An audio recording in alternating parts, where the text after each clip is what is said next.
all the way out to the glove of Murphy. After the crooked.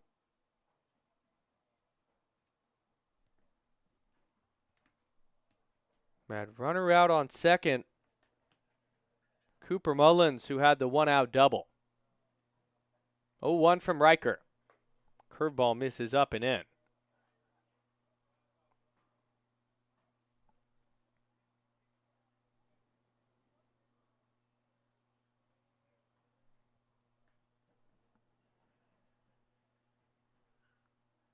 Backstory, tonight's third baseman will take high on a fastball.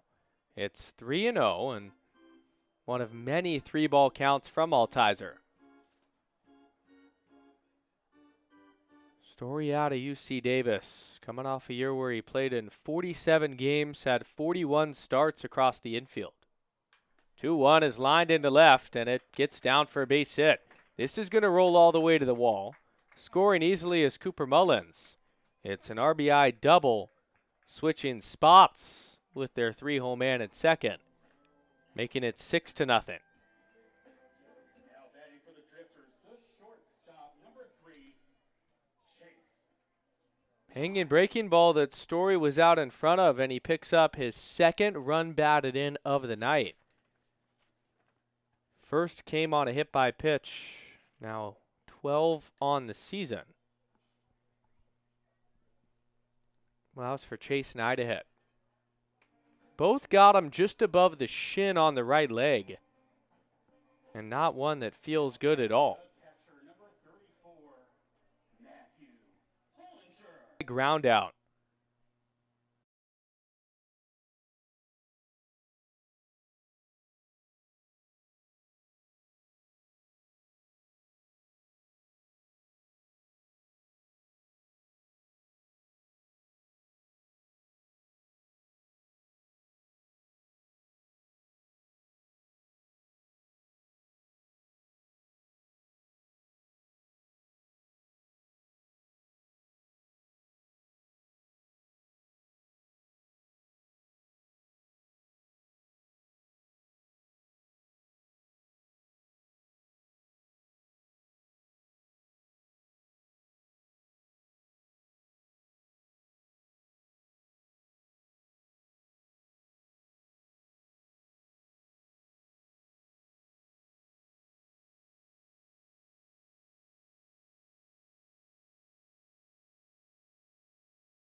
Matthew Ticheney working along in the top of this third inning is now batting the drive-through beer batter of the game, the right fielder, number 1, Wing Gurney.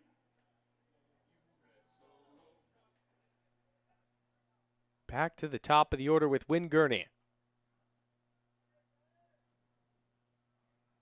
Ticheney throws a cutter that's called a strike on the outside corner. Some late movement that was tough for Wynn to pick up. Lined out to the left fielder in Meyer his last time through. 0-1.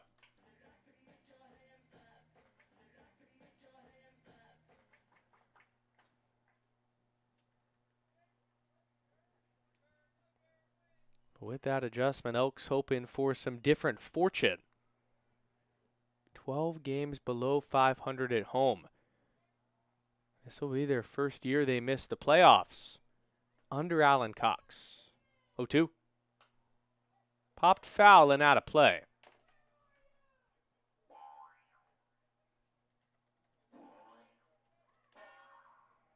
Matthew Ticheney from Linfield University. Same stop that Elks first base coach tonight, Johnny Kemp, made in college ball. 0-2 runs up. Not too far from here in Springfield. Good baseball town that has seen some more viewership with the Drifters. Same hometown, technically speaking, as the Eugene Emeralds. Ernie keeps battling on the one hurry. An impressive swing of the bat out as the Springfield Drifters. But back in 2025 with Linfield, a 3.79 ERA. And over 35 innings of work. The 0-1. fouled away as Pupo was late.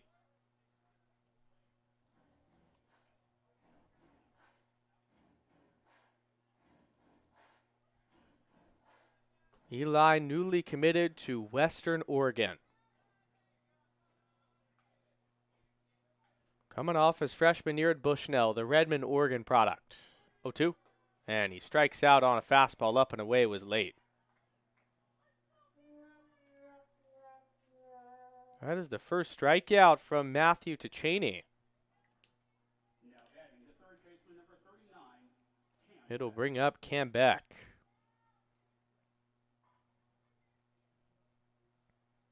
Elks trail back with a dive. Looked like first baseman and Nolan Miller wanted Jim Courtney to check it, but no appeal. Had a feeling he may have got him. Home to Beck. Fastball misses up and in. Cam Beck had arguably the most iconic moment of the season on Tuesday night, where he drove a ball to right center field against the Portland Pickles. Elks would ultimately lose that series, but that game was a special one that the folks at Gannett won't forget. Mono Beck is tapped foul behind home plate.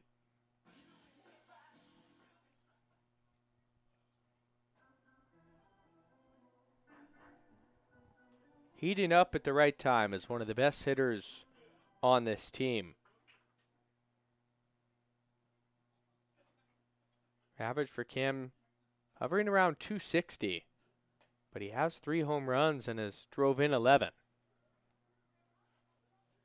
Beck takes it outside there.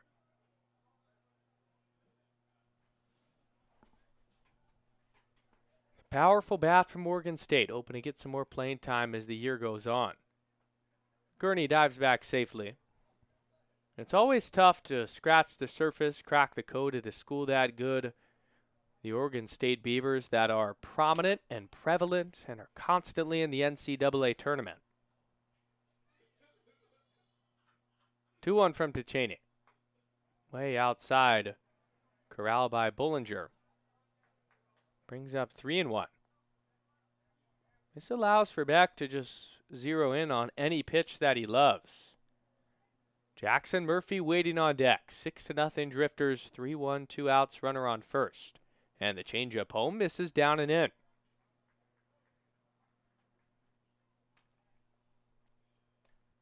Cam Beck works a walk.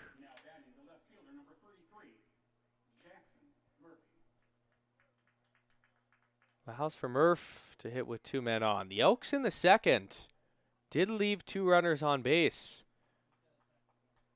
Had something going before Garrett Schmokel grounded into a double play. Ticheney looks into Murph and throws a changeup that misses outside.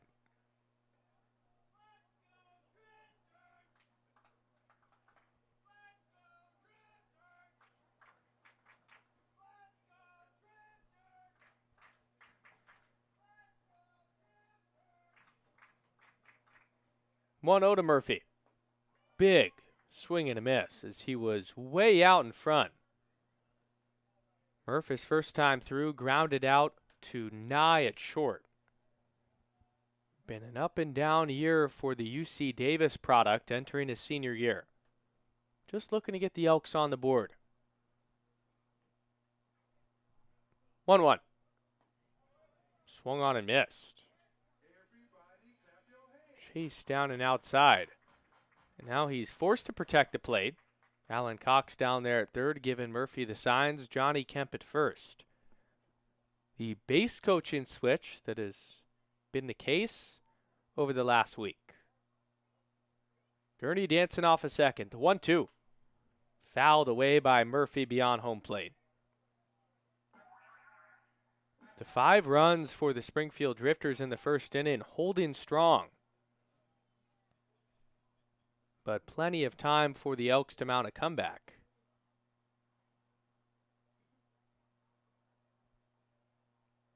Beak back at 2, and now the 1-2 once more.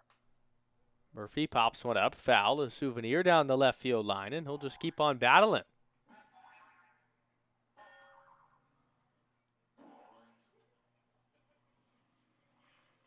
These Bend Elks have done a good job at least getting the pitch count up of Matthew Ducheney, if nothing else.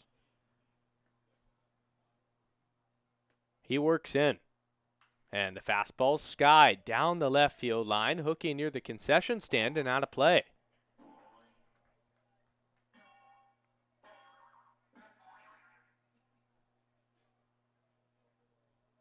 He has been working, and the overshift stays on for Murph.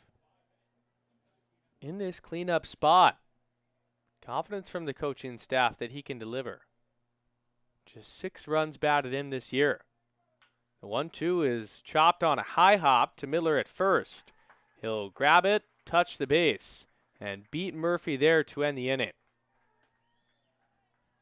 So for the second consecutive frame, the Elks have left 2 runners on base. They still trail by a score of 6-0 as we go to the bottom of the third.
New pitcher into the ball game for the Bend Elks in the bottom of this third inning is the side-winding righty. Changeup misses in, and it's taken by Jamino. So Altizer's night is complete after 2 innings. He gave up 6. Goodman throws the 1-0 that's singled into left field over the head of Hartlob for a hit. Nick Jamino, the makings of an outstanding night so far. 2 RBI double in his first at bat, and then a single here, bringing up Aiden Gebhardt. If the name Nate Goodman sounds familiar, wearing that number 4 just like his brother did earlier this season. Will, an outstanding shortstop for these Elks, as Goodman comes home on a changeup and misses up and away.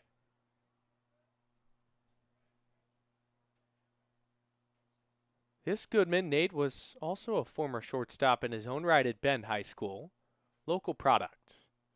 1-0 way out in front as Gebhardt swinging through it. But it hasn't been the prettiest 2 innings of work from Goodman. He's given up 8 runs. That ERA sky high, hoping to get it down. 1-1, ripped down the right field line. Stealing on the play was Jamino, and he'll have to go back to first.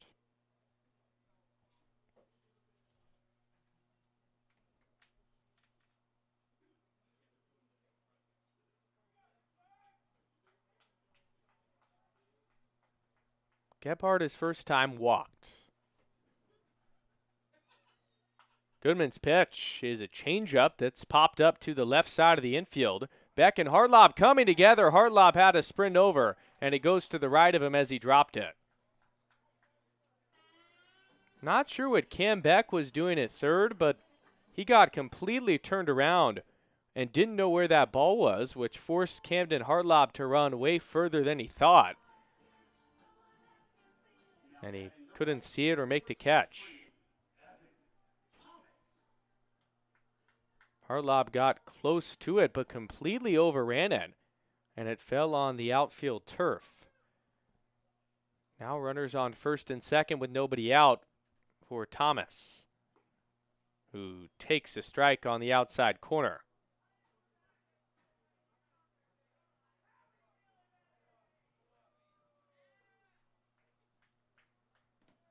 Thomas, the former West Coast League Player of the Week, an outstanding honor from the lefty. Goodman's 0-1 is crushed. To right field with some backspin, but in the park. Gurney goes back and makes the catch. Jimino's going to tag at second and go to third as the throw goes into the cutoff man and Hartlob on one hop. Staying at first is Gebhardt. We're going to check to see if he left early. Jim Corney says he did not.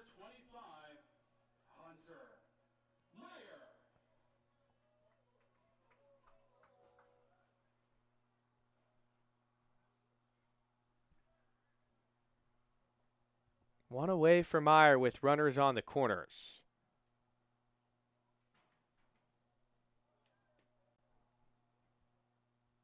Goodman works. Stealing on the pitch is Gebhardt, and he's going to swipe second without a throw. The pitch was called a strike on the inner third as Gebhardt takes the base and celebrates. Looking to the Drifters dugout, I would assume that means a record is broken.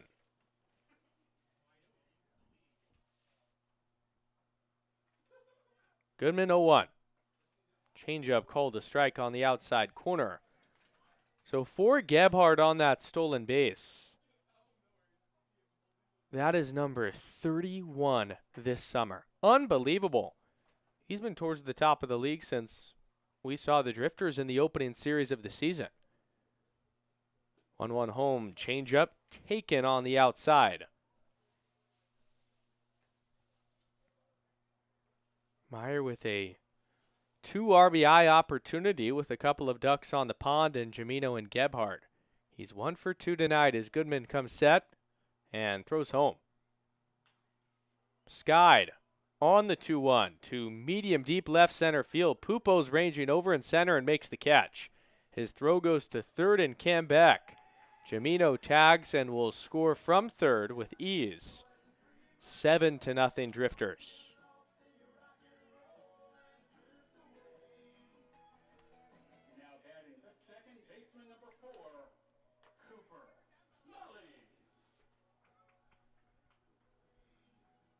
Two outs for Cooper Mullins. Elks already down significantly and playing catch-up as Goodman delivers. Fastball misses outside. Will Goodman, the brother of Nate, one of many Elks that no longer is a part of this team. They have seen a mass exodus of players, and it's left them with a thin roster to end this summer. 1-0 to Mullins. Line back up the middle and in front of Pupo for a base hit. Getting the wave around third is the runner. The throw is there, and it's in time. Eli Pupo with a hose from center. Ultimately cuts down the speedy Aiden Gebhardt. And it keeps the deficit at 7. Make that 8-2 on the putout. Pupo continues to flash the leather. Out there in one of the toughest positions on the field. We'll go to the 4th. Elks down 7-0.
into the top of the 4th inning. Matthew Duchesne still working the righty, looking home to Hayden Smith. And on the first pitch to Smith, he's going to single into left field. Hayden Smith, a mirror image of what he did in the 2nd inning with an early pitch over the middle of the plate and a single being picked up. The Elks down by 7, just have to view this as a 1 inning at a time approach. Looking to chip away as quickly as possible. It's Brody Whitcomb, the lefty. Duchesne throws. Whitcomb takes a fastball for a strike. Can't get them all back at once. But that Elks bullpen has made it difficult for this offense to succeed. 0-1, stealing on the pitch is Smith. Whitcomb skies one to left field with some eyes to it, but Miller is underneath it to make the catch. Retreating back to first is Smith, and there's 1 out. Brody Whitcomb just missed it. All of his power comes to the pull side, so when he gets one on the outer third and flips it to the other way, tougher to get that backspin from the young hitter. 1 away, and it's Camden Hartlop. Duchesne delivers. A heater then misses in. These two foes were facing off when the Elks were at full strength. We would see a similar series to the one we saw at the beginning of this season, where it was competitive, but the Drifters at this stage have a lot of bodies. This Hartlop will ground one to the third baseman in Story, goes to second for 1, the throw back to first. Not in time, as Hartlop runs well. They do retire Smith, though, on the fielder's choice. 2 away for Garrett Schmokel. An offensive outburst in yesterday's game set the Elks up for some promising thoughts coming into today. Schmokel checks his swing and went around on the changeup. But unfortunately for Ben, that has just not been the case. 7 runs for Springfield, 0 for the Elks. Top 4, 0-1 with 2 outs. Pitch to Garrett, called a strike on the inside corner. Schmokel grounded into a 6-4-3 double play in his first at-bat, but he was a part of that offensive outburst last night. On the 0-2, he'll ground one to the left side and through for a base hit. Garrett Schmokel. He's supposed to just be a pitcher. I know he two-wayed at one point, but his at-bats looking as comfortable as anybody on this team. It is the 3rd consecutive inning where the Elks with 2 outs have multiple runners on base. And now it's just about cashing in. It's the young lefty Cole Cooper stepping up. Duchesne delivers. Fastball popped up, foul and out of play.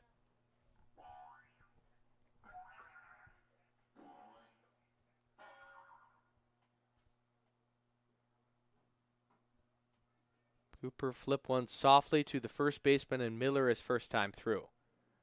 Bend high product. Takes up and away on an 0-1 fastball.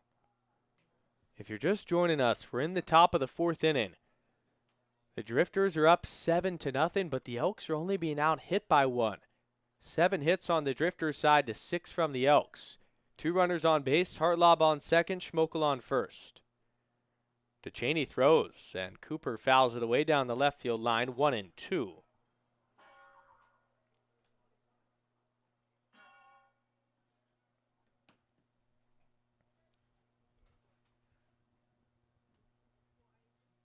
But Cooper yesterday had a double in that late 9th inning rally and has been seeing it well. The 1-2. Trails away on a fastball. Drifters bullpen currently quiet, hoping that Matthew Duchesne can continue to give them some length. Nice crowd on hand tonight on this Monday. The 2-2. Misses well up and away. It's a full count. And this becomes a big pitch. Yes, the Drifters up 7-0. But both Hartlop and Schmokel will be running as soon as Cheney fires home. 3-2 with 2 outs in the top of the 4th. Here it is. Fastball misses up and away, ball 4. So the bases are loaded here in the top of the 4th inning. And you can't ask for a better batter coming up than the powerful righty and Win Gurney.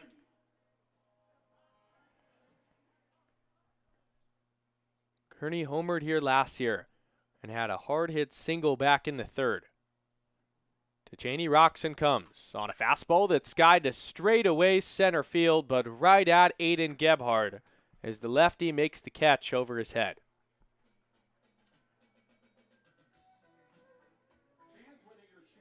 The Elks have now stranded 7 runners on base in their last 2 innings, or 3 innings, pardon me. Opportunities to get on the board, and they're still scoreless. 7-0 Drifters as we go to the bottom of the 4th on Bend Elks YouTube.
Nate Goodman out there for his 2nd inning of work in the bottom of this 4th inning.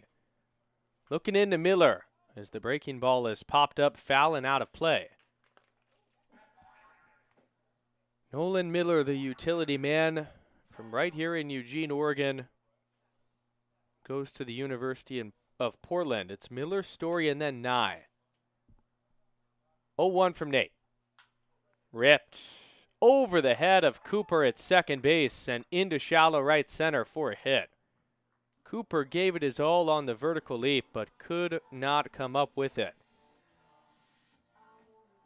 Springfield just keeps on hitting.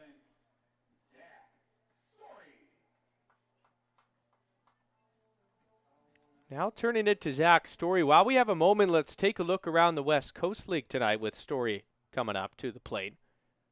Playoff implications galore. In the South, all of the teams are set. Playing for seeding now. As Goodman throws a fastball that misses outside. Snap throw down to first, not in time.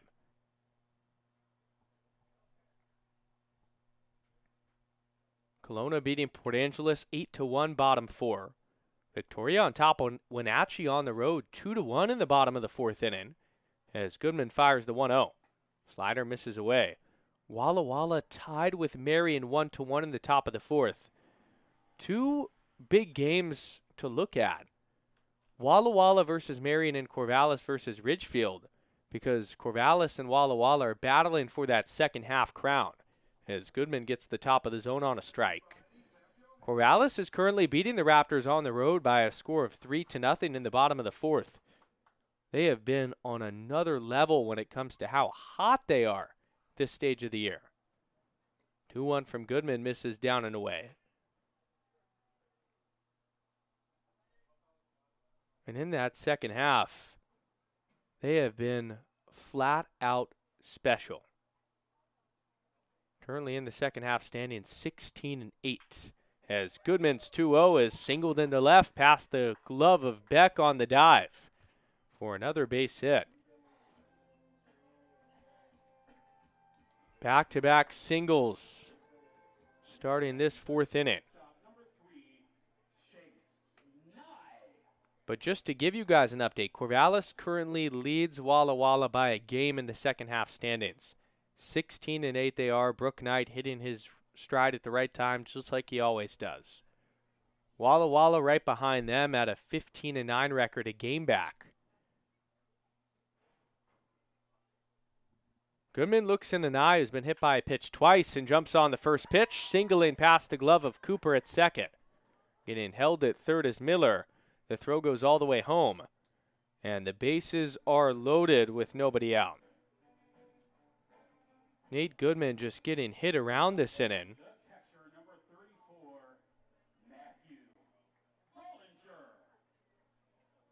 Hasn't been able to figure out how to record outs. Put him significantly behind the 8-ball. Bellingham tied with Edmonton 1-1, and then Yakima's beating Portland early 1-0 in the top of the first on the road.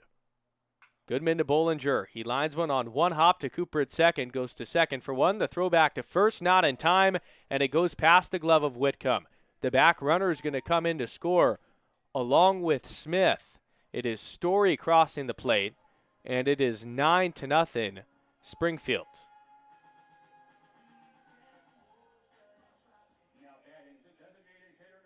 Unsure who they're going to rule that error on, but that was one that Whitcomb should have caught.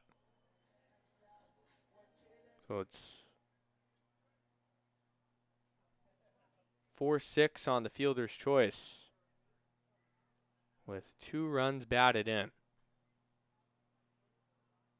Goodman to Jamino, or correction, just 1 RBI because the error, of course, not. So the error is either on Hartlob or Whitcomb.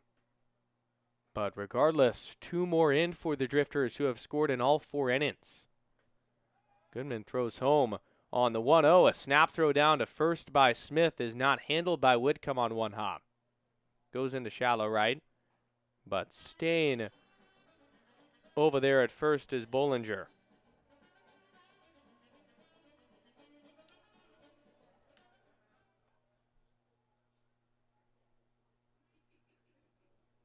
Jamino 2 for 2 with a couple of runs batted in. And on the 2-0, he'll swat one down the left field line, just inside the line for a base hit. It's going to roll all the way to the corner. Hitting second and heading to third is Bollinger. It's a stand-up double from Nick Gamino, who just continues to rake.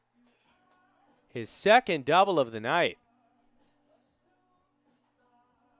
He's 3 for 3 with 2 runs batted in.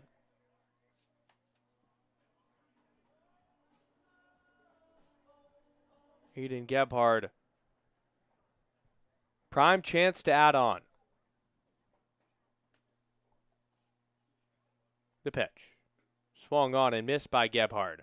So in the full season standings in the South, Ridgefield's going to get the 1 seed because they ultimately won the first half.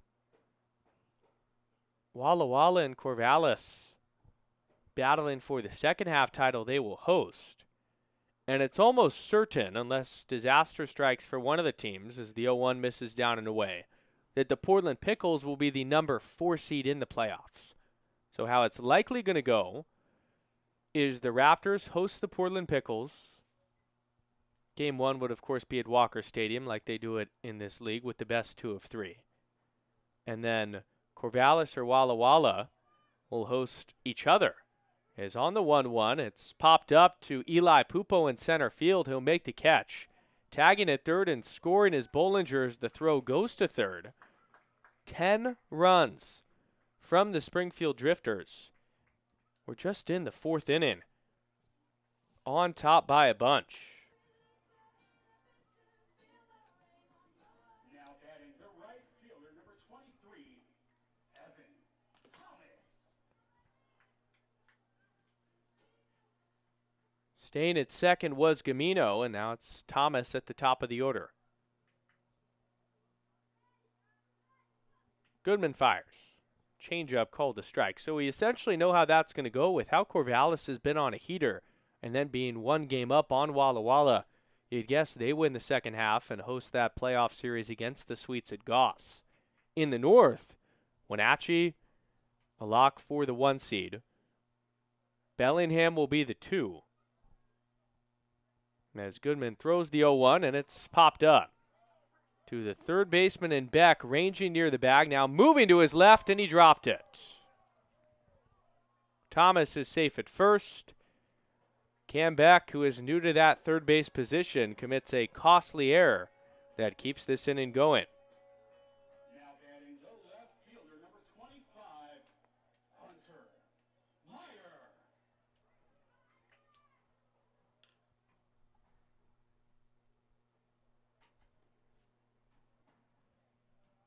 Two-way, and it's Hunter Meyer as Goodman steps off. Both Nate Goodman and Riker Altizer just have not had it tonight. Goodman delivers a slider that's grounded softly back to Hartlob at short. He goes to second with the throw. That'll end the inning. So the error from Cam Beck, no harm, but still 3 runs in from the Springfield Drifters, adding on to their lead. It is 10-0 going to the 5th. But more on the standings topic, just while we have a chance talking about it. Nanaimo's been really good this second half. They're 13-11, just 2 games above 500, but overall 28-23, and they clinched a playoff spot,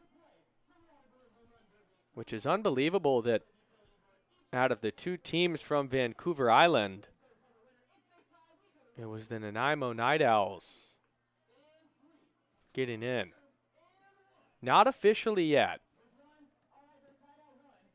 with a bunch of teams bunched up, but they do have a prime opportunity to do so. They're currently the 3, Edmonton the 4, 1 game back, and then Kelowna is tied with Edmonton. Victoria is a game back of Kelowna and Edmonton, so all of those teams are jumbled up, and that's why the scores in the north mean even more. Kelowna beating Port Angeles is huge. Victoria beating Wenatchee is major too. And the biggest score arguably of the night to look at, Kamloops is beating Nanaimo by a score of 4-1 in the top of the 3rd. If the North Paws are able to beat the Night Owls on the road there, they could spoil the Nanaimo Night Owls' playoff hopes. I misspoke a bit ago that they had clinched. They have not yet, because of how the North is so competitive. But I encourage you all, that West Coast League scoreboard, you should be glued to it over the next 3 games. Because playoff baseball is the best, and when things are undecided, you can't ask for anything else. New pitcher into the ballgame for the Springfield Drifters.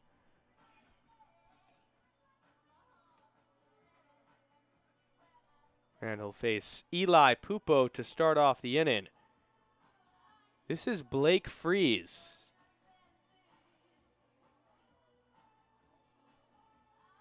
Leading off the top of the 5th inning for Bend, the center fielder, number 2, Eli Pupo. 10-0 Drifters, top of the 5th inning. A smoky dusk sky setting on the horizon. Throw home to Pupo, misses down.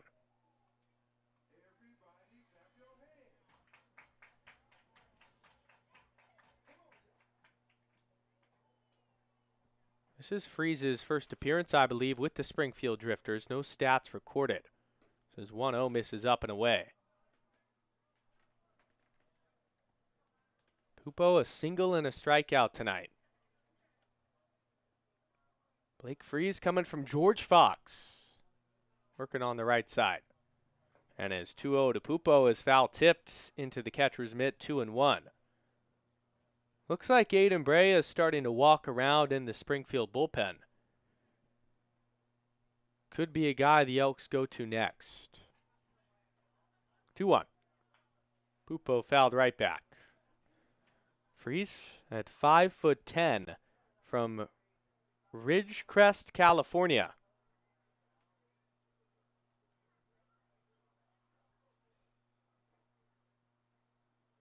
No games played in 2026. 2-2 heater misses up and in. So this gives Blake Freeze the opportunity to show what his stuff is all about.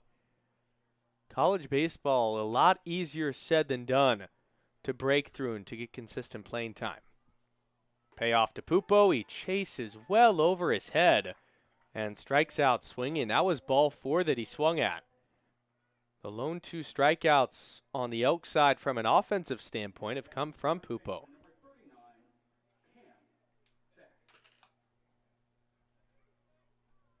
1 away for Cam Beck.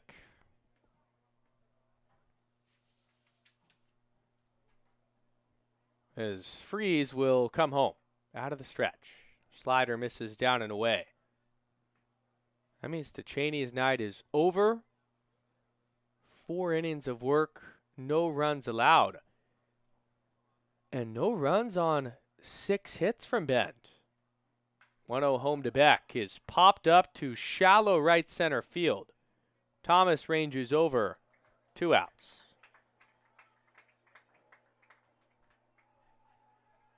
And a quick 2 outs at that as Blake Freeze has immediately found a rhythm.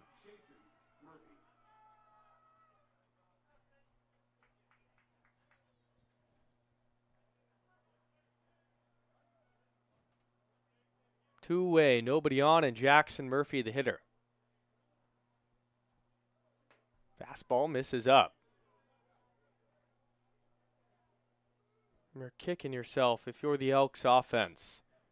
Last inning, stranded the bases loaded. They've left 7 men on in the last 3 innings. So then you get to an inning like this where the top guys are not able to set the table. You think back to those missed opportunities.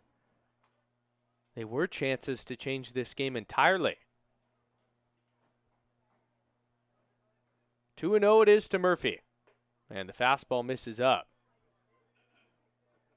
Jackson is 0 for 2 with a pair of groundouts.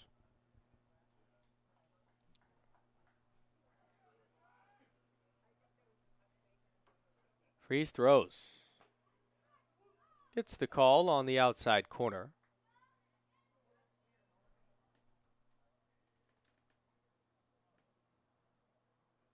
George Fox University, a prominent school in this West Coast League. 3-1 sliders, tight and on the outer third for a strike.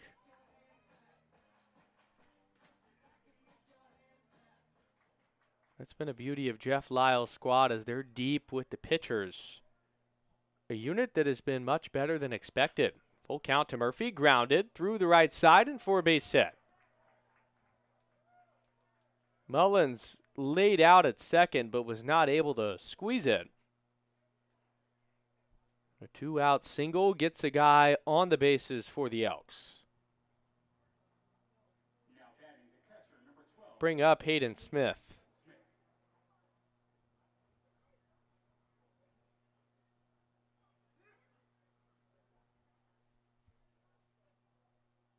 The pitch. Fastball misses up. Murphy is going to take off and go to second. A wild pitch that goes to the backstop gives the Elks another runner in scoring position. The first fastball that just sailed on Freeze.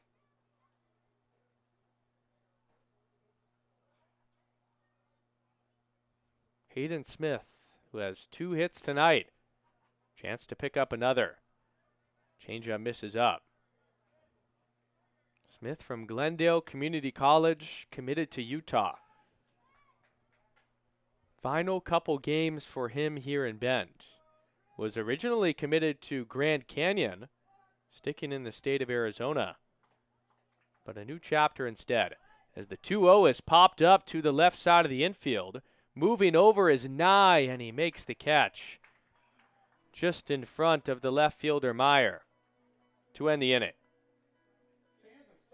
The story of tonight, the Drifters cashing in with runners on base, and the Elks not doing the same.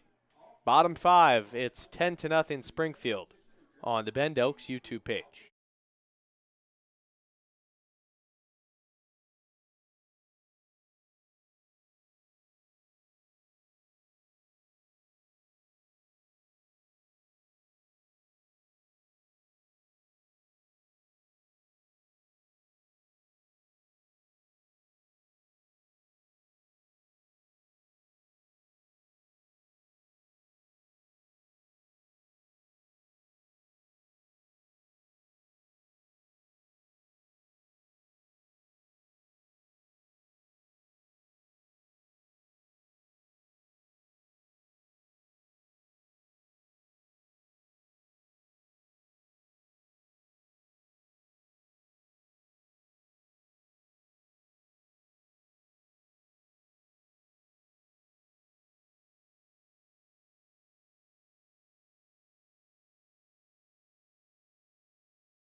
Nate Goodman still out there for the Elks, throwing home to Cooper Mullins, who takes a strike on the outside corner.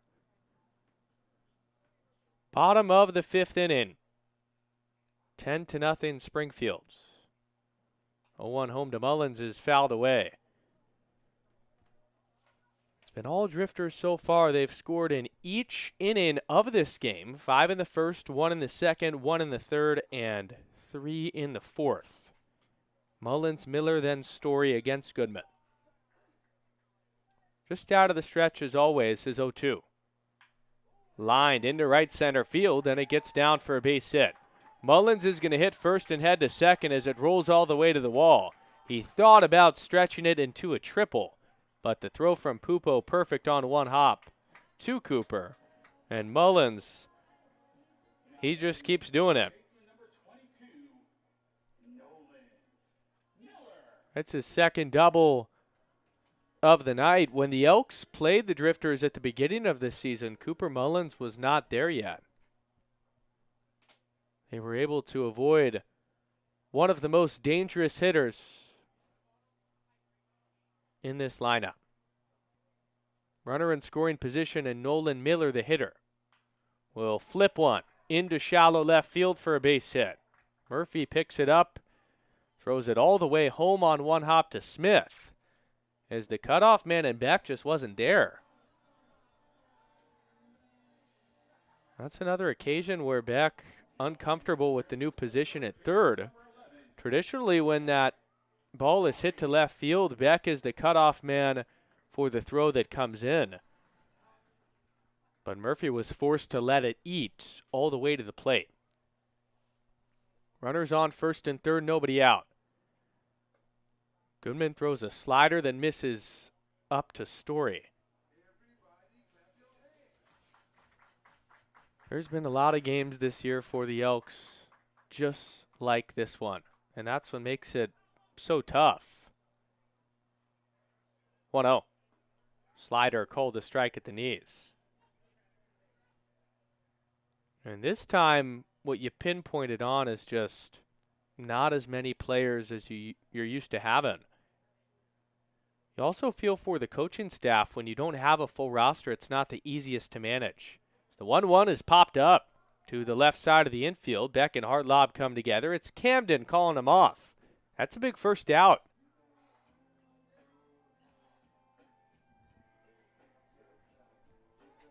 Keeps Mullins and Miller right where they're at. Turning it to Chase Nye. 5'8", 170-pounder from Bushnell. Teammates with Eli Pupo last year. Goodman throws a changeup that misses down and in. Nye had to lunge out of the way. And the chuckle comes from the fact that Nye has already been hit by a pitch twice. So it's been common for him to get plunked. 1-0 goes behind him. Naya's probably wondering, do I have a magnet on myself tonight? It's been weird. But 2-0 nonetheless. Mullins on third, Miller on first. 10-0 Drifters in the bottom of the fifth with one out.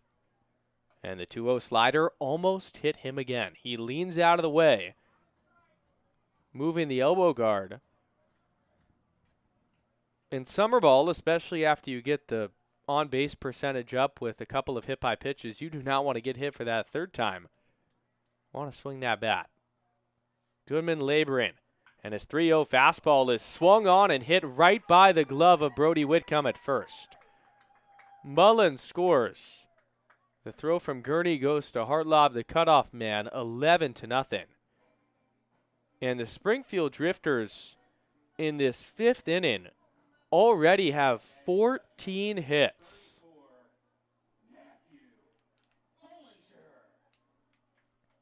It was a play that Whitcomb likely should have knocked down, but was hit hard enough where they give him a hit. 14 hits in this fifth inning. Drifters on pace for a historic night at Hamlin Sports Complex as the slider misses in.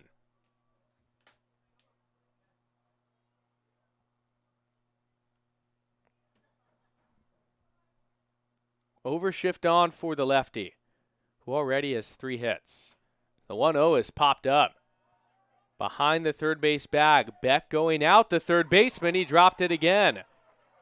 Thankfully, Goodman's covering third, so he throws it to Goodman there, who's on the bag. And it goes down as a 5-1 putout at third base. But Cam Beck, tough night at third. You feel for him. That one might have been tough that he lost it in the dusk. But it's gone to the point, and I think Beck is thinking the same way, that when a ball is hit to him, uncomfortable. 2 outs and Nick Camino the bat. As Goodman's slider is popped up. Behind home plate, moving up the first baseline. Smith ranging back into fair territory. He caught it, but it was ultimately called foul. And another dropped pop-up for the Elks. Smith, fortunately, as he got out of the squat, moved to his right and worked near the line, had the ball hit his glove in foul territory, so it's not going to result in a hit.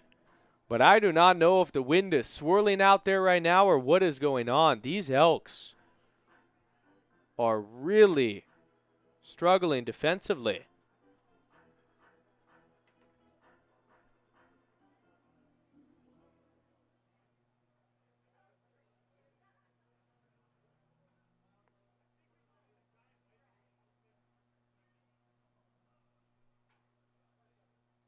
Oh, 1.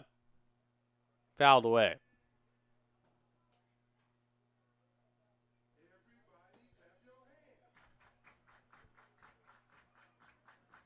Camino's had the major night with 3 hits, a pair of doubles, and 2 runs batted in. Nye's on second, Bollinger's on first. 0-2 with 2 outs and an 11-0 game. And the breaking ball misses up and in. Jamino tried to lean into that one with his elbow guard by sticking it out a bit, and Goodman did not like it at all. He said something to him. We'll see if that changes where this pitch is at. 1-2. Breaking ball, called strike 3. And gets him at the bottom of the zone to end the inning. But Springfield adds on another one. An RBI single from Chase Nye makes it 11-0 going to the 6th.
Top of the 6th inning, Brody Whitcomb leading things off, and he fouls it in between his legs to the right side of the dugout.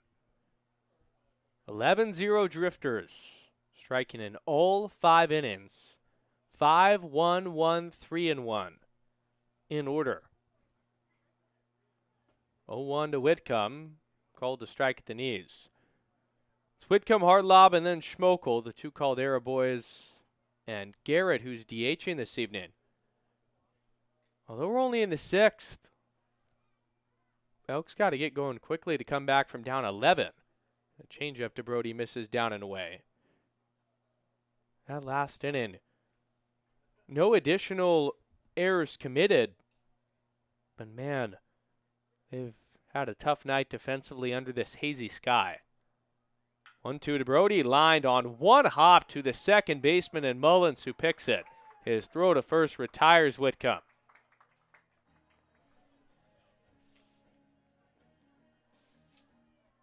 That was a heck of a dig and throw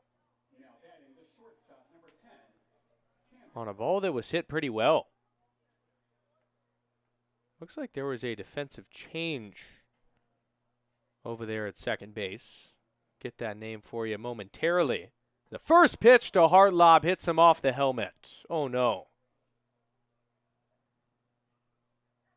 He immediately takes it off and puts it back on. Appears that he's all right, but that's one where you hold your breath. The trainer walks out to look at him.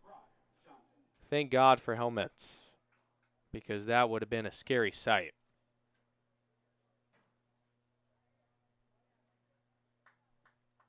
Hartlob is all good.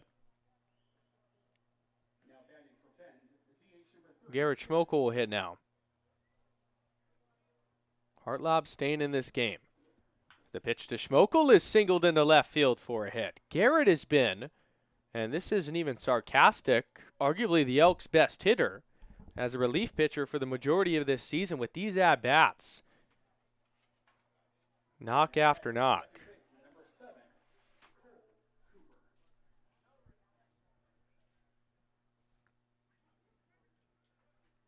Hit by pitch and a single gives Cole Cooper an opportunity to hit with a few on base.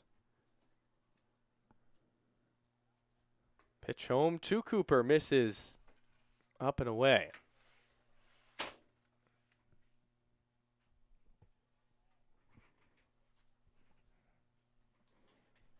Cooper's lined out and walked tonight.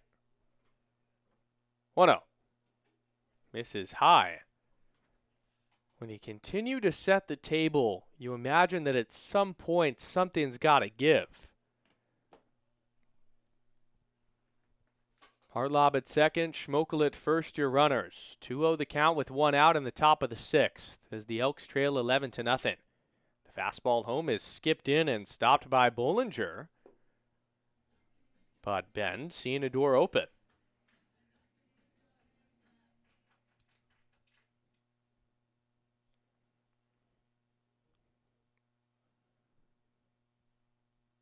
Three balls and no strikes. Nowhere to put the righty in freeze. And his pitch misses low, ball 4. The second consecutive time that Cole Cooper has walked. And the bases are loaded with 1 out. This might force the hand of a mound visit for the Springfield Drifters, and it does exactly. There's the pitching coach. That is not Dean Stiles. That might be Dom Graziano. Heading out to chat with the right-hander.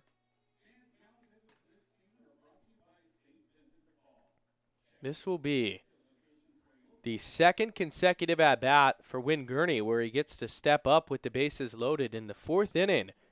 Was in the same spot and lined out on a hard-hit ball to Gebhardt in center. But the exact guy the Elks want coming up. And instead, Dom Graziano is making the pitching change. The Drifters are going to the bullpen.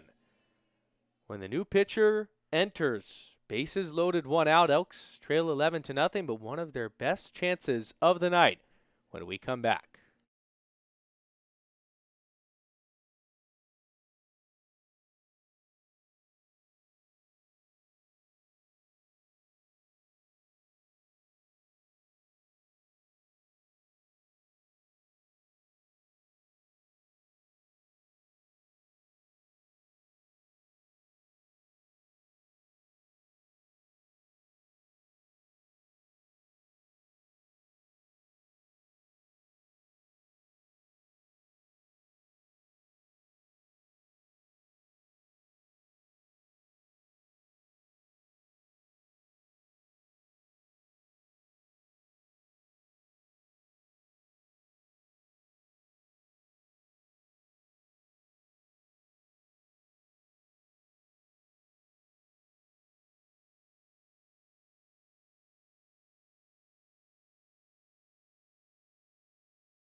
Back here in the top of the 6th inning, new pitcher on the mound for the Springfield Drifters. It's the right-hander Evan Chan. 6 feet tall, 204 pounds, from Milwaukee, Oregon. And he faces the ever-dangerous Win Gurney. Elks do trail by 11, but their best chance to get on the board. As Chan comes home, and Gurney takes outside on a cutter.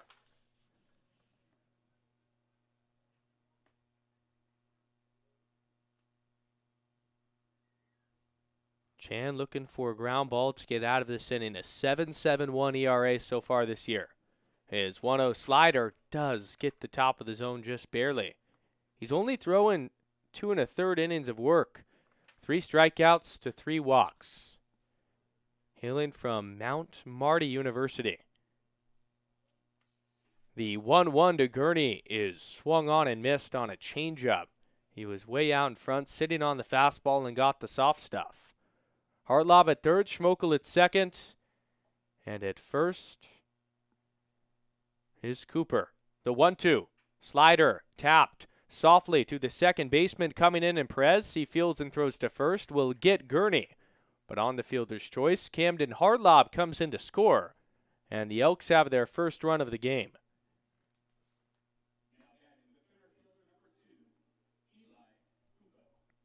There, Gurney, of course, wanted more. But you'll take it, staying out of the double play and played in at least 1 run. Hoping for a 2-out knock from Pupo to bring in some more. Chan fires. A heater that swung on and missed by Pupo. Eli is 1 for 3 with 2 strikeouts in his last 2 ABs. Sidestepping delivery on the 0-1. Grounded softly off the mound, back up the middle, fielded by Nye, the shortstop. And his throw to first was low, but caught by Miller near the shoe tops to end the inning. The Elks just continue to leave runners in scoring position. It has been a frustrating night at Hamlin Sports Complex. They have now left 10 runners on base in just the last few innings. 8 hits, 1 run in. It's 11-1 Drifters. We'll go to the bottom of the 6th, and a new pitcher coming into this game. It's the lefty Aiden Bray when we come back.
Aiden Bray, the new pitcher into the ballgame for the Elks, the southpaw, will deliver a breaking ball that misses up to Aiden Gebhard.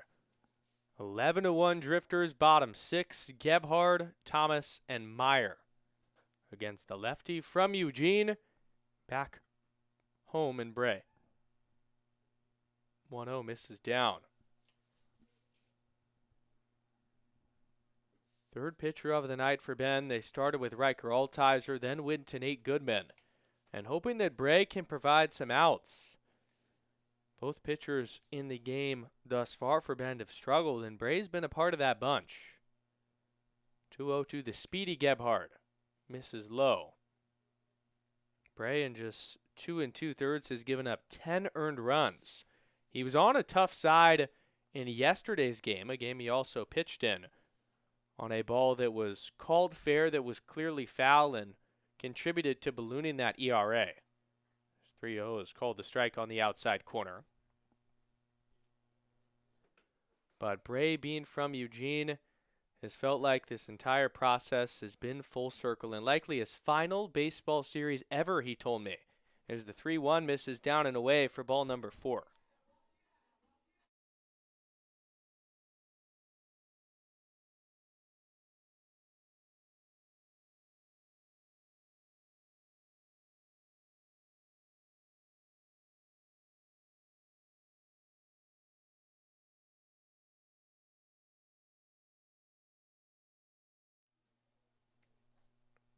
So a man on for Evan Thomas. Coming off the Player of the Week nod. The fastball misses up and in. Thomas is already hitting in his 5th at-bat of the year, or of the night. 1-0 it is from Bray. And the heater skips in, down and away for a ball. This has been awfully tough from Aiden Bray, and similar signs to what we've seen out of him, with just a tough time throwing strikes. Thomas's last time reached on an error from Cam Beck. 2-0 home from Bray. Cole to strike, the breaking ball just getting the outer third. Smoky skies starting to feel the area here in Springfield. Smell pungent at this Hamlin Sports Complex. 2-1 from Bray. Back to that off speed, and it misses well down and out as Smith comes up with a limp. But it appears that he's all right behind the squat. The Elks really thin at that position, so they need Smith as much as anybody. 3-1, nobody out. The runner on first and Gebhard. Bray delivers, and it's called a strike at the base of the zone. With Bray being from Eugene, and this likely being his final series. Very full circle. Pitched at Corbin for a bit, and his last stop, St. Martin's. The payoff from Bray to Thomas. Runs in and hits Thomas on the thigh to put him on first. The Bend Elks and their hit by pitches. It has been one of the more unique sights I've possibly seen. In each of the last 3 games, they have hit 4 batters or more. And again tonight, adding on to that tally with 4. Pitchers just running their pitches too far in. As the rally commencing to Meyer, who takes up and away on a ball.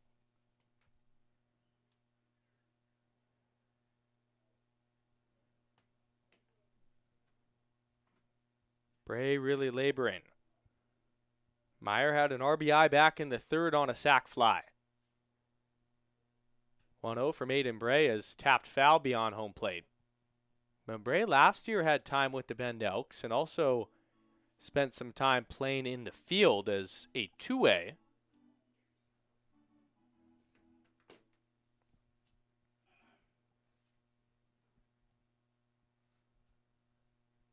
Bray on the 1-1. Big breaking ball misses high. 2 balls and 1 strike.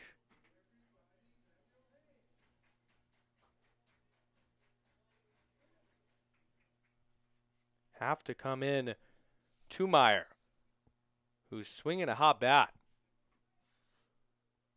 2-1 fastball misses outside. And Hunter Meyer can sit on one pitch that he loves. From Rancho Cucamonga, California, part of a Cal State Fullerton program that has a long history. The 3-1 from Bray is grounded to the shortstop, and Hartlob goes to second for 1. The throw to first from Cooper in time. A gift from Jim Cornea, looked like, based on how this game is going, but he does say the twin killing is good. 6-4-3 around the horn. And 2 away, with Gebhard moving up to third. Umpires in this style of game will do that for some times to just move the game along. This is Colton Perez. Takes down and in.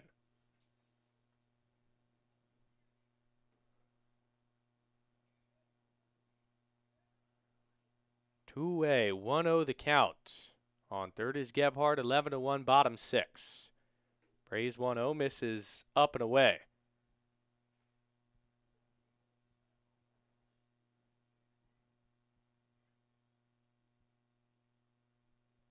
Or correction, this is actually Brock Johnson.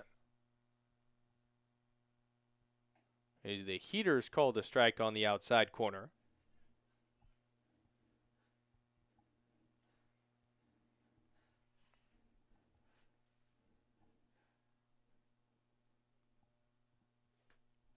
Bray works on the 2-1 to Johnson in his first at-bat. He'll take outside.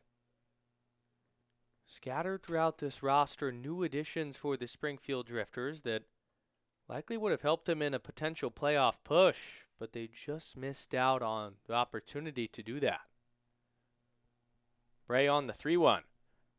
Misses low, skipping in for a ball and blocked by Smith. That will put runners on the corners on the free pass. No hits this inning from Springfield. But Aiden Bray has walked 2 batters and also hit 1. This is now Colton Perez. So on cue, after the numbers got jumbled, Perez will pinch hit for Miller. And Bray delivers. Change up, the misses away. Colton Perez, man, that at the beginning of this year, the Elks had to fear in the middle of the order. 6'5", 225-pounder from Moorhead State. 1-0 from Bray. Laced into right center field. Pupo coming in. He dives and makes the catch. Eli Pupo continues to show off in center field, his second great play of the night. And the Elks will go to the 7th with an ounce of momentum. Down by 10 on Bend Elks YouTube.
We're to the top of the 7th inning. Elks down 11-1.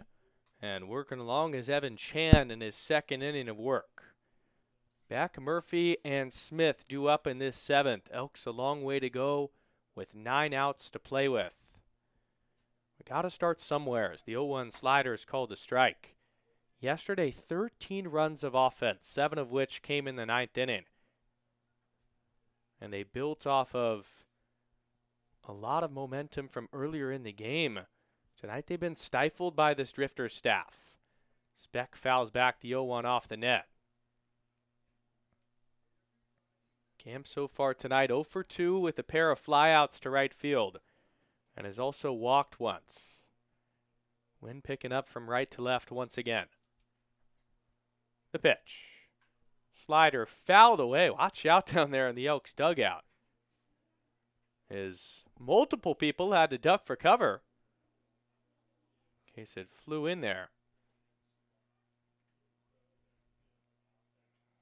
Alan Cox wandering near the dugout, nowhere near the third base coaching box.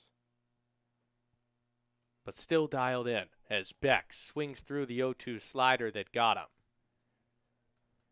Just the 3rd strikeout from the Drifters as a staff, and the 1st from Evan Chan.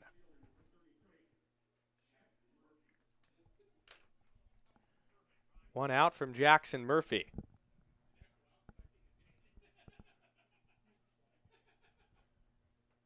Freedom from these pitchers to just throw strikes, fill up the zone, put the pressure on the Elks. Murphy checked his swing on a slider, appeal down to Jim Courtney at first. Murphy did not go. Chan steps up very interestingly. It's a cross step on the mound, and then he'll fire home. The 1-0 slider misses up and away. Aside from the actual delivery, it's shades of a Ryan Walker style delivery in the MLB, where you start really close, tight in the baseball, and then you open up at the end. 2-0 to Murph. A huge swing, but swings through it at the bottom of the zone.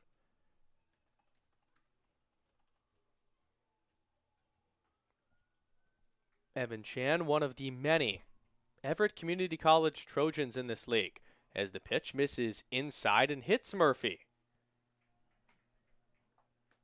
In a night full of hit-by pitches, the Elks have plunked 4 Springfield Drifters. Happens again.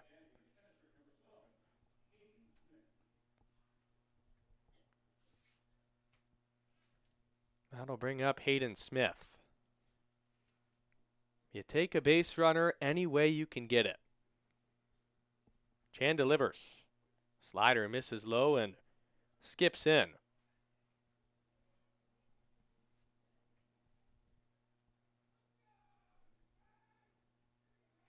Smith's had a good night at the plate. 2 for 3. The lone Elk, I believe, with multiple hits. This is the 1-0 slider. Misses in tight. Elks a year ago were able to have the Drifters' number. This has been the best season for the Drifters in franchise history and has been quite the opposite for the Elks, so that's why Springfield taking advantage. The 2-0 to Hayden Smith gets the inside corner for a strike.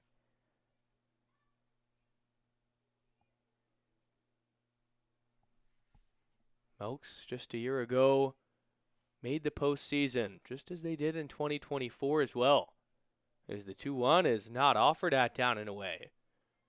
So this will be the first year in the Alan Cox era of the Bend Elks that Bend is going to miss the playoffs. It's a unique sight, and Alan at every single stop in his career has won.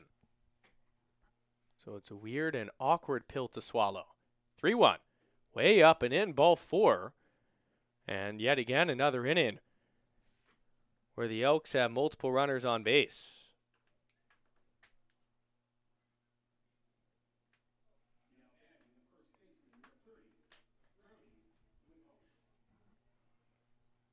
You keep giving yourself a chance. Anything can happen. And Brody Whitcomb's got the power in his bat to change this game. Looking for his first hit tonight. as Chan fires a slider that runs way outside, caught by Bollinger.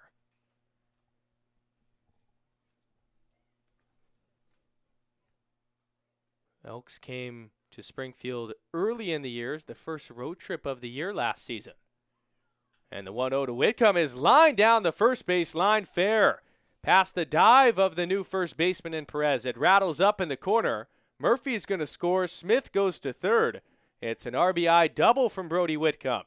11-2 the score.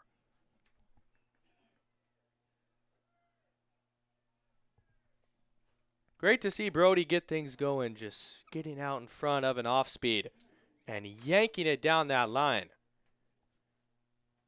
So he tosses his gear to Alan Cox, the third base coach, a man he credits with a lot of his success.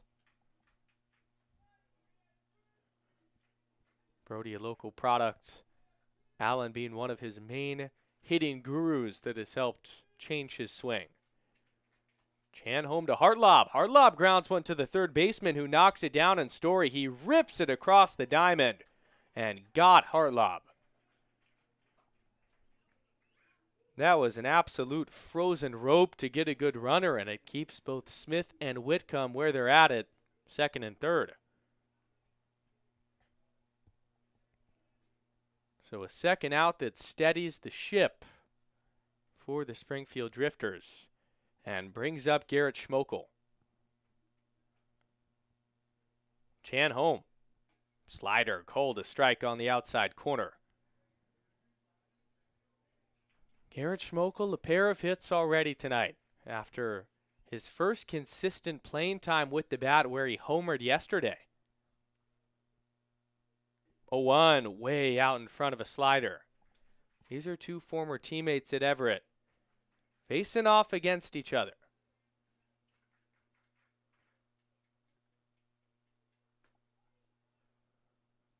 Long look into Schmokel. Chan gets his sign from Bollinger. The 0-2. And Schmokel chases down to strike out swinging. Two more runners left in scoring position for the Elks, but they get one home on the RBI double from Brody Whitcomb. It's stretch time in Springfield, and the Elks trail it by 9.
Bottom of the 7th inning, Aiden Bray working along, and his first pitch to Nick Gamino is grounded to Cam Beck at third, who picks it. He throws across the diamond and gets Gamino.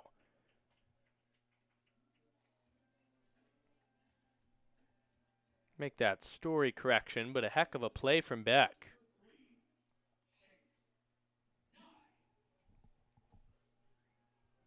Beck, who's had a difficult time at third base this evening. picking that ball and rocketing it across the diamond. One away for Chase Nye.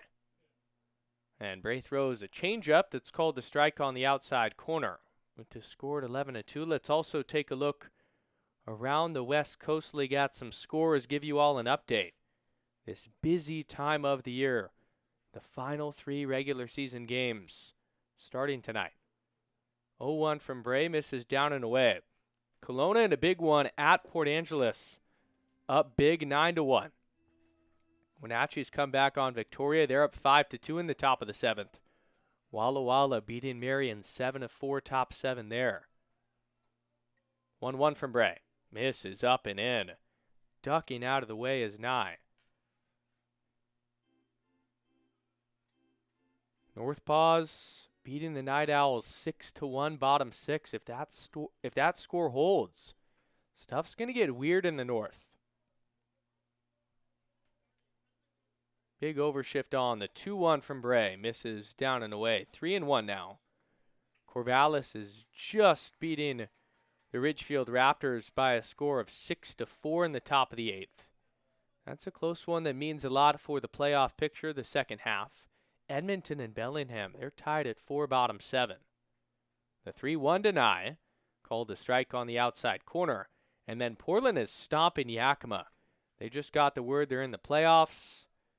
And up big, 9-1, bottom 4. 3-2 the count. 1 out, bottom 7, 11-2 Drifters now. And the payoff from Bray is cold. Strike 3 on the outside corner. Chase Nye can't believe it as he was starting to walk down to first. Voiced his displeasure with Perry Schofield. And I can't believe this is true. That is the first Elks strikeout on the mound all night long. And we're in the 7th inning with 2 outs. Or correction, there was one other as that slider misses away. Missed it on my sheet. That didn't feel right. But that's just the second one because Gamino struck out looking in the 5th inning to end the frame. Both Ks have come looking. And the Elks have not been prominent when it comes to the swing and miss. 1-0. Changeup misses down.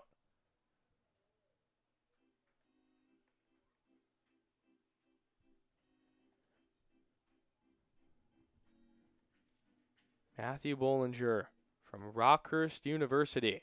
3 runs batted in tonight. Bray's changeup misses down and away.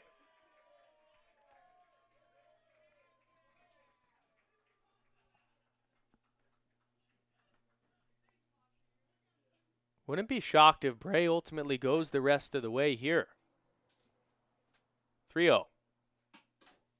Changeup misses down and away, ball 4.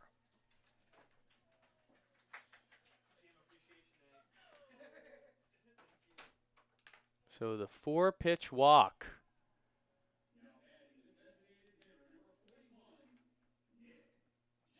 That puts a runner on base for Nick Jamino.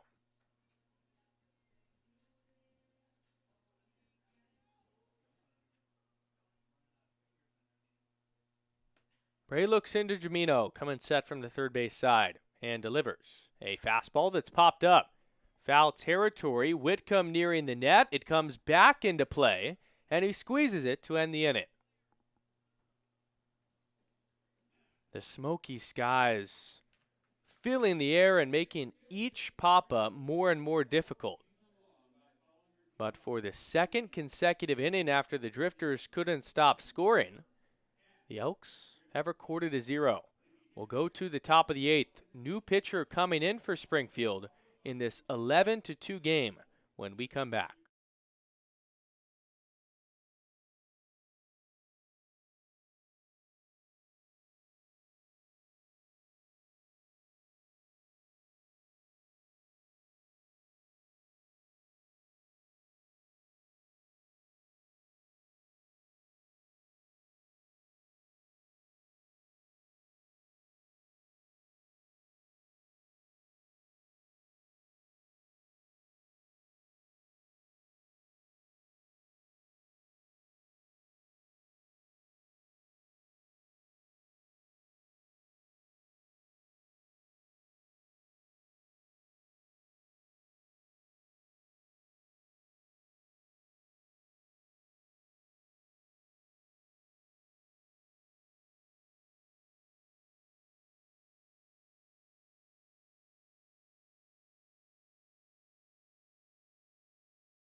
Top of the 8th inning. Elks trail by a score of 11-2, and the new pitcher into the game is Andrew Miller, the righty. Throwing home to Cole Cooper, and Cooper swings through a fastball. Elks need a lot of runs, and they need them quickly.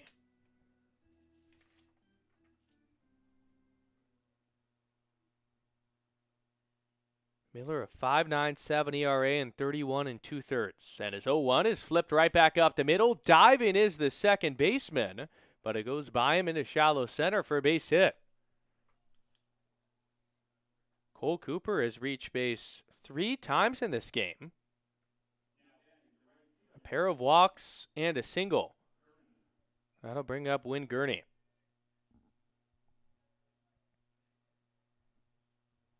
In those 31 2/3, 34 Ks to just 15 walks. Miller known for filling up the strike zone. In the transfer portal, last to George Fox. Throws home to Gurney, and the heater gets the bottom of the zone for a strike.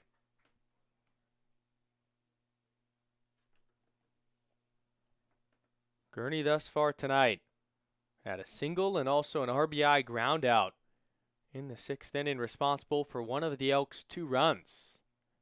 0-1 slider painting the outer edge. Gurney shaking his head, knows he should have let it rip.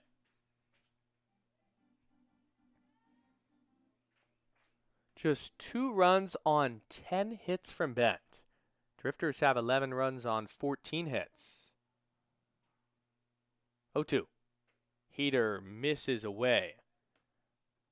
During last year's season, the Elks, despite making the playoffs during their first road trip of the year, lost 2 of 3 here in Springfield. And the 2 losses could have easily gone their way. The 1-2 from Miller. Got him swinging and blew the doors off of Gurney at the top of the zone with a firm fastball.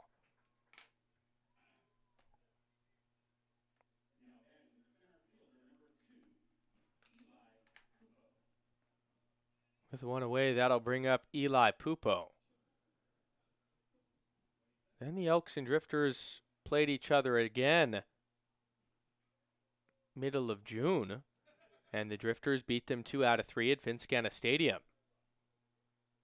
Miller home to Pupo, lines one down the left field line, that's fair. Cooper's going to hit second and go to third.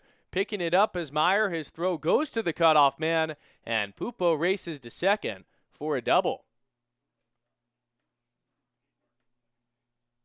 That was some aggression. Anticipating the throw from Meyer was going to go to the cutoff man and just continuing to run without any hesitation.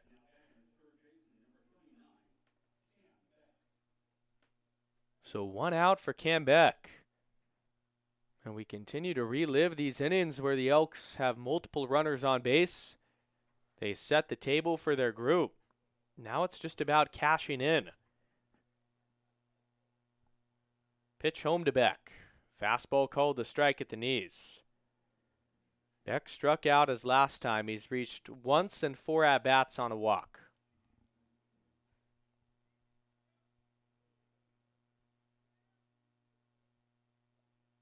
The 0-1. Slider check swing called to strike on location, and it's 0-2. Infield, of course, back with a major overshift on for Cam, the pull hitter. 11-2 Drifters, top 8. On third is Cooper, on second is Pupo. Base hit with score pair. Miller's delivery. Fastball misses barely low. Even with the Drifters last year having the Elks number, winning 4 of 6 games, Elks swept them at the start of this season, but the success has not been the same, even though this year has been different with Springfield. 1-2, strikes out, Beck swinging. On a fastball that he just blew right by him, there's 2 away.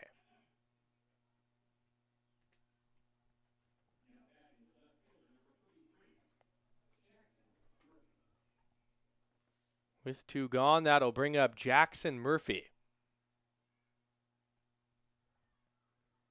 Miller throws. Fastball fouled away. Watch out, Hayden Smith in the on-deck circle. Murphy was so late that he hit it off the sidewall near Hayden Smith, but ends up staying alive. Murphy was hit by pitches last time, also a single this evening.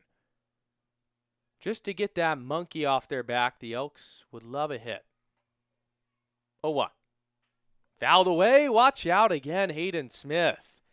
Same exact spot. And Jackson Murphy was late hitting it there. My goodness.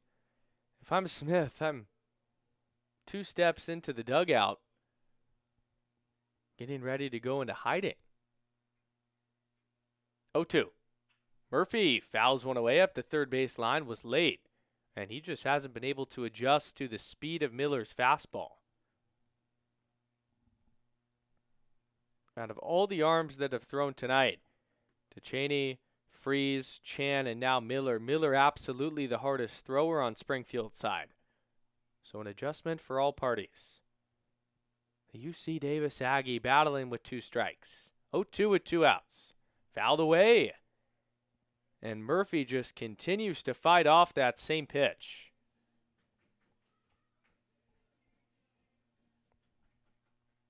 Making it quite the incredible effort. Defense straight up across the board. 11-2 drifters. Top of the 8th inning. 0-2, 2 outs. 2 runners in scoring position. Here it is. Slider misses away. Longer the at-bat goes, Murphy will like the chance of getting a mistake over the middle of the plate.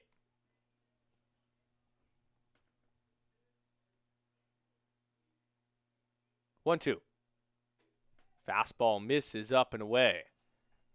And a gutsy pitch to take after battling like Murphy has. Loads of UC Davis representation in this West Coast League. Murphy in the thick of that fold. The 2-2 with 2 outs. Fastball popped up to left field, but Meyer has a beat on it and reaches up to make the catch near the line to end the inning.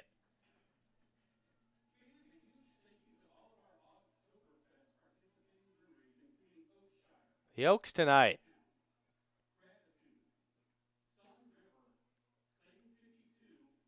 have stranded 15 runners on base and have only scored 2 runs. A major, major difference in this game with the Drifters being able to capitalize and the Elks not so much. Bend is going to go to their position player, outfielder Jackson Murphy, to throw this 8th inning when we come back on Bend Elks YouTube.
All right, Jackson Murphy, the position player, into this game, 11-2 the score. And Murph's first pitch misses down and in tight. Elks trail 11-2, bottom of the 8th inning. Gebhard, Thomas, and then Meyer, 9-1-2 in the Drifters order. 1-0 from Murph, runs in and hits Aiden Gebhard on the back. That's actually pinch hitter Rylan Detzler for Gebhard.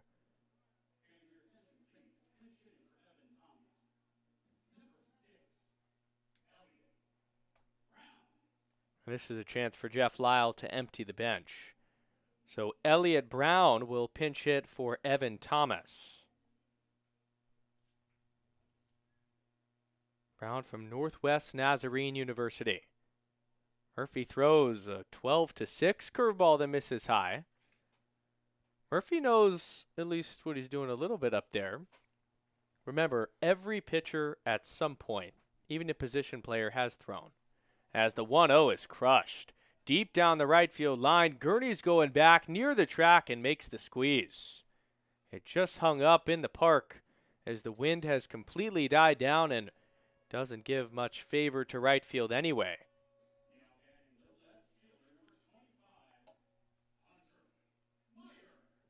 One away for Hunter Meyer. So Jackson Murphy's recorded his first out as a Bend Elk pitcher. The high socks he works from the right side and throws a breaking ball that misses low. Jackson, a man of many talents, hoping to add pitching to that list. Father Corey was a professional hockey player with the Fresno Falcons, as the 1-0's called a strike. Murph's a handicap golfer, and of course also a Division I baseball player, but pitching not in that description at all. I'm sure he's been jonesing at this opportunity. 1-1 breaking ball. Misses about 10 feet in front of home plate and stopped by Smith. That one simply slipped out of the hand. There's two sides of the position player coming in. You, of course, want to soak it in because it's a fun moment, but also it means your team's down big. Elks have been on the wrong side of these big-time deficits too many times in 2026. 3-1 home to Myers, not close, and misses away. That's two free passes from Jackson Murphy.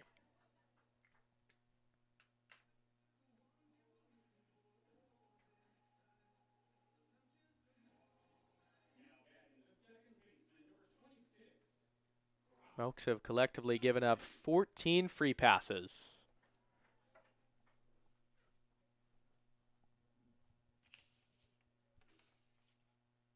First pitch misses up and in.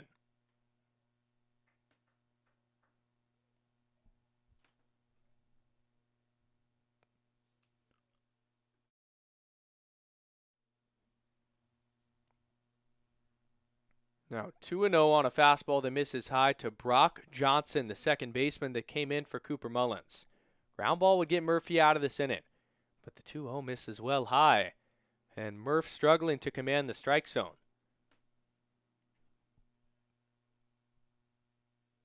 Came in last at bat.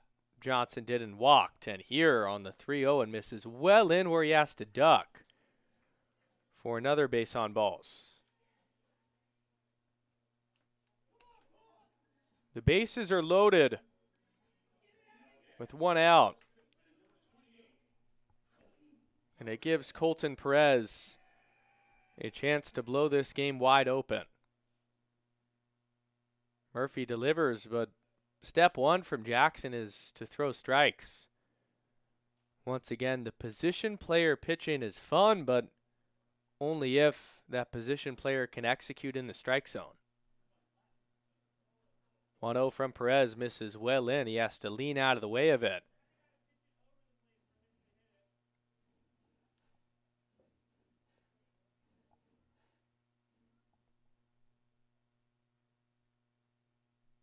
(2-0) popped up behind home plate and out of play, foul. Detzler, Meyer, and Johnson from third to first, the runners. Murphy working quicker on the 2-1. Gets the call on the inside corner. It's 2-2. Power threat out of Moorhead State flew out in his first at-bat, the tall lefty. Murphy throws an eephus-like changeup, and Perez fouls it to the left side. Getting crafty, something only a position player would do in this spot. Firing that changeup and hoping for a swing through. Murphy on the 2-2, speeds him up on a fastball and struck him out swinging. That's exactly how you do it. You lull him to sleep with the big eephus-like changeup, and then you go to your hardest pitch possible to strike out a tough bat in Colton Perez. 2 away for Story. Murphy's changeup grounded to the third baseman and back. He'll go the easy way to second, and Jackson Murphy works a 0. He didn't make it look easy at all.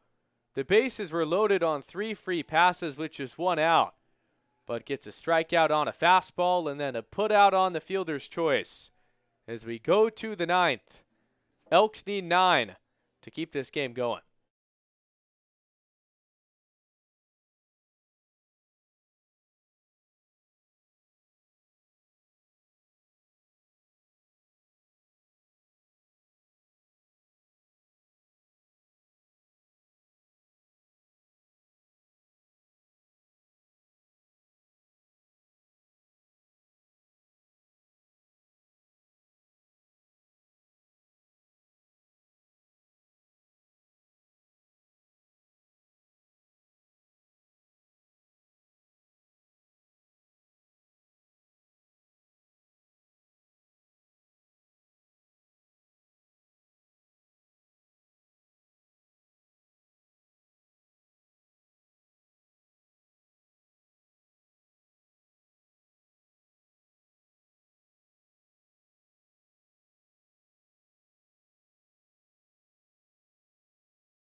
The new pitcher into the game to look to close out the Bend Elks is a man who's been in the field all night, in Chase Meyer. His first inning of work this season facing Hayden Smith. The 1-0 is fouled right back to the net. Smith, Whitcomb, and Hartlob. Elks trail it 11-2 despite only being out hit by 3. 14 hits on Springfield side to 11 for Bend. 0-1. Fouled away as Smith was late. Hoping for some late life. Jackson Murphy gave the Elks all the spark they needed with a 0 on the mound, as Smith fouls back the 2-strike pitch. Made it look routine. Now has bragging rights over everybody. Can tell them, yeah, pitching not too hard. Got a 0 myself. 1-2 to Smith. Popped up foul and out of play down the right field line. The smoke has created some more poor visibility as the night has gone on here in Springfield. 9:18 it is here local time. Hope it doesn't play a factor into the series moving forward. 1-2 to Smith. He continues to measure it by fouling it straight back off the net.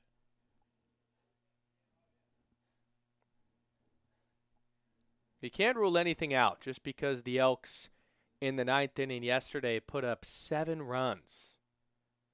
And it honestly came out of nowhere. 1-2.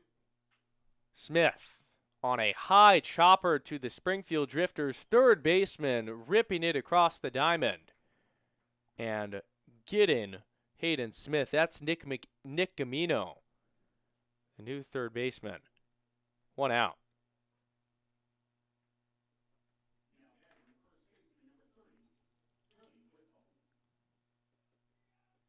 Bringing up Brody Whitcomb.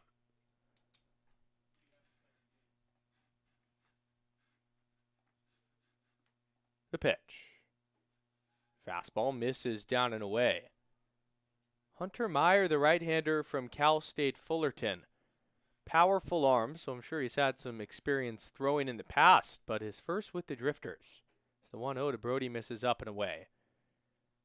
Whitcomb responsible for one of the Elks' 2 runs on an RBI double that came in the 7th inning. The wind and the 2-0. Brody takes a strike on the outside corner. Take you around the West Coast League for one final time tonight. Kelowna beating Port Angeles 10-2, top 9. That'll likely hold. Wenatchee on top of Victoria 5-2, bottom 8. As the 2-1 misses outside to Brody. Walla Walla 7-4 lead over the Marion Berries in the top of the 8th inning. Nanaimo mounting a comeback on Kamloops. 6-4 the score now. Northpaw is still on top, bottom 7. As Whitcomb skies one to medium deep left field. Going back on it is the new left fielder. And there's 2 away.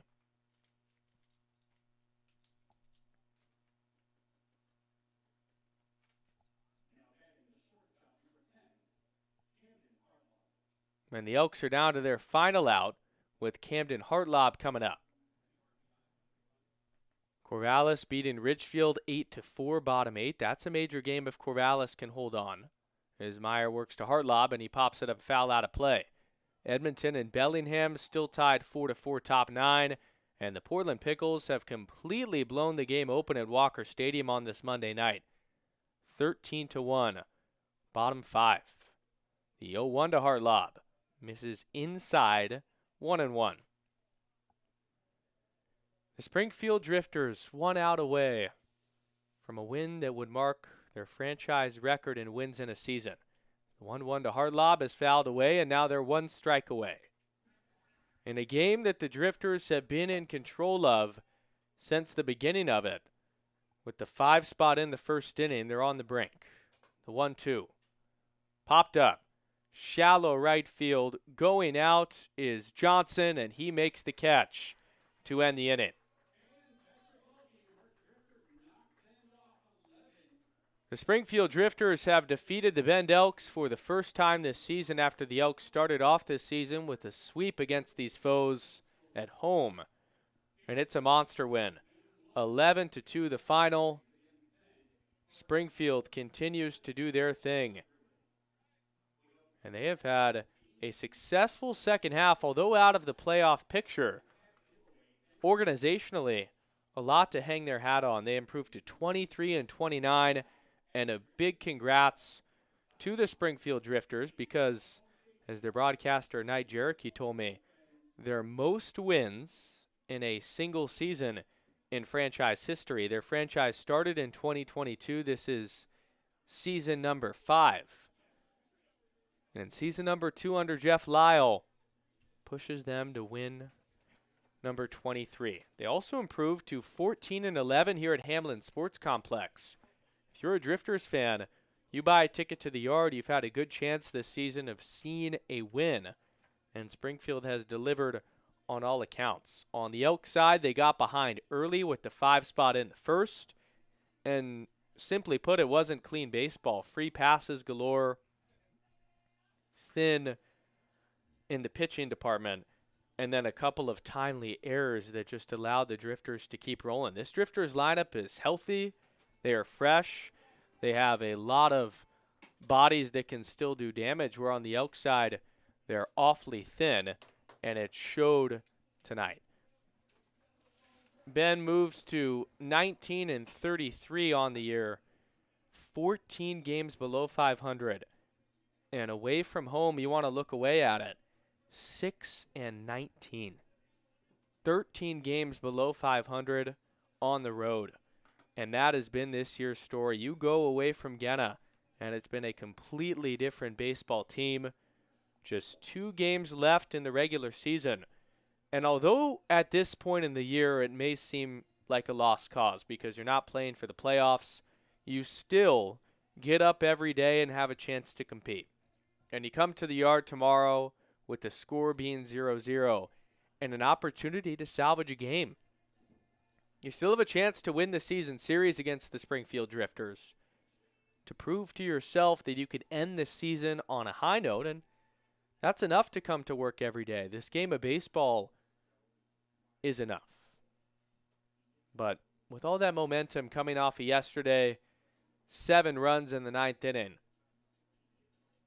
frustrating to see the Elks fall flat with just 2 runs all night long. Your final lines on this Monday night just outside of Eugene and Springfield. 11 runs for the Drifters to 2 for the Elks. 14 hits from Springfield, but they got blanked for the final 3 innings. That final inning courtesy of position player Jackson Murphy. 11 hits on the Elk side. They just didn't cash in. They left, I believe, 15 runners on base, so I'll count it up again. Yeah, 15 runners left on base in total, and just 3 runs scored. There's your difference. And then 2 errors on the Elk side to 0 for the Drifters. A night where Springfield controlled it, and they continued to punish the Elks on the road just like a lot of teams have done this season. Take a look around that West Coast League because it is that time of the year where every game matters. We will see you tomorrow night, same time, same place. But until then, as always, I'm Aiden O'Neill, signing off from Springfield. Have a great night.